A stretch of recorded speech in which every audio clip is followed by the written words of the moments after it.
முடக்கத்தான் கீரை தோசை சுட்டு காட்ட போகிறேன். ரொம்ப நல்லது.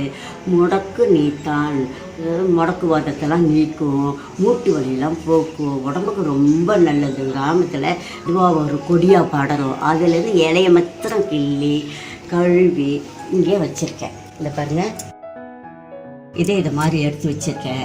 1/2 ஸ்பூன் மிளகு, 1/2 ஸ்பூன் சீரகம், ஒரு 4 பல்லு பூண்டு. இஞ்சி யூஸ்வலாக போட மாட்டாங்க, இந்த டைப்புக்கு இஞ்சி போட்டால் நல்லதுன்றதால ஒரு துண்டு இஞ்சி, 4 சின்ன வெங்காயமும் பச்சை மிளகாயும் தோசை மேலே போடுறதுக்கு அரிஞ்சு வச்சுருக்கேன். இது ஆப்ஷனல். ஒரு துளி உப்பு தேவை.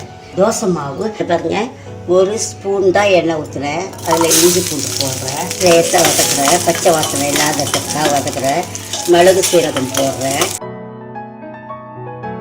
இந்த கீரையை போட்டு ஒரு பரட்டிட்டு ஆஃப் பண்ணிட வேண்டியதுதான். மாவில் உப்பு போட்டுக்கும், அதனால சும்மா ஒரு துளி உப்பு போடுறேன். இது ரொம்ப வதக்கக்கூடாது, அதோட சத்தெல்லாம் போயிடும்.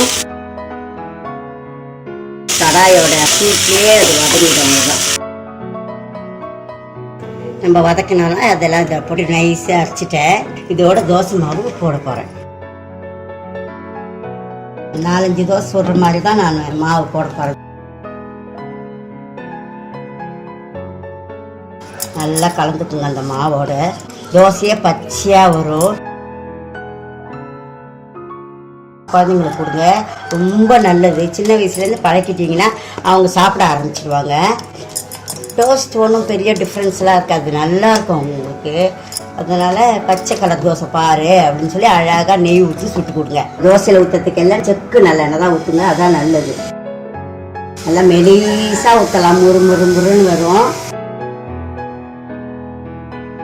சின்ன வெங்காயத்தை நைஸாக அரிஞ்சோம் இல்லையா, அதை மேலே இப்படி போட்டுக்கோங்க. பச்சை மிளகாய், உங்களுக்கு எந்த சட்னி விருப்பமோ அதை வச்சுக்கலாம். இன்றைக்கி நான் பிரண்டை சட்னி அரைச்சி அதோட சூட வச்சுருக்கேன். இன்னொரு நாளைக்கு அந்த வீடியோ உங்களுக்கு பிரண்டை சட்னி எப்படி செய்யுதுன்னு காட்டுறேன்.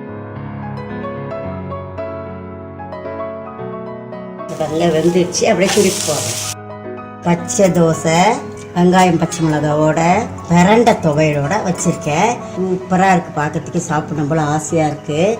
இந்த சோப்பு இதை பாருங்கள், இது பச்சை அழகாக இருக்குது. சித்தா வைத்தியத்தில், இயற்கை வைத்தியத்துலலாம் பழங்காலத்தில் எங்கள் மாமியார்லாம் அது நான் சொல்லியிருக்கேன்ல, அவங்க சொல்லி கொடுத்து நான் செய்யறது ரொம்ப நல்லது உடம்புக்கு. இதனால தான் நல்லா நீண்ட ஆயுளோட 80-85 வயசு வரைக்கும் சூப்பராக நல்லா ரன்னிங் நல்லா வேலை செஞ்சுட்டு நல்லா இருந்தாங்க. அது மாதிரி எனக்கும் சொல்லி கொடுத்துருக்காங்க. நானும் அதனால தான் ஸ்ட்ராங்காக நல்லா இருக்கேன்.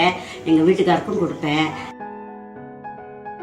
கண்டிப்பாக இதெல்லாம் உங்களுக்கு பிடிக்கும்னு நினைக்கிறேன். பழைய காலத்து சமையல் இதெல்லாம் இப்போ செஞ்சு நீங்கள் சாப்பிட்டு பார்த்துட்டு இப்படி இருக்கு கமெண்ட் பண்ணுங்கள். உங்களோட விமர்சனத்தை எதிர்பார்த்துருக்கேன். தேங்க்யூ. இந்த வீடியோ பார்த்ததுக்கு நன்றி. இந்த ரெசிபி உங்களுக்கு பிடிச்சிருந்தா லைக் பண்ணுங்கள், ஷேர் பண்ணுங்கள். என்னுடைய சேனலுக்கு சப்ஸ்கிரைப் பண்ணுங்கள். பெல் பட்டன் அழுத்தினீங்கன்னா நான் புதுசாக அப்லோட் பண்ணுற வீடியோ உங்களோட நோட்டிஃபிகேஷனுக்கு வரும். உங்களுக்கு புது ரெசிபியோ ஏதாவது கொஸ்டின்ஸ் இருந்தால் கமெண்ட்ஸில் கொடுங்க. நன்றி.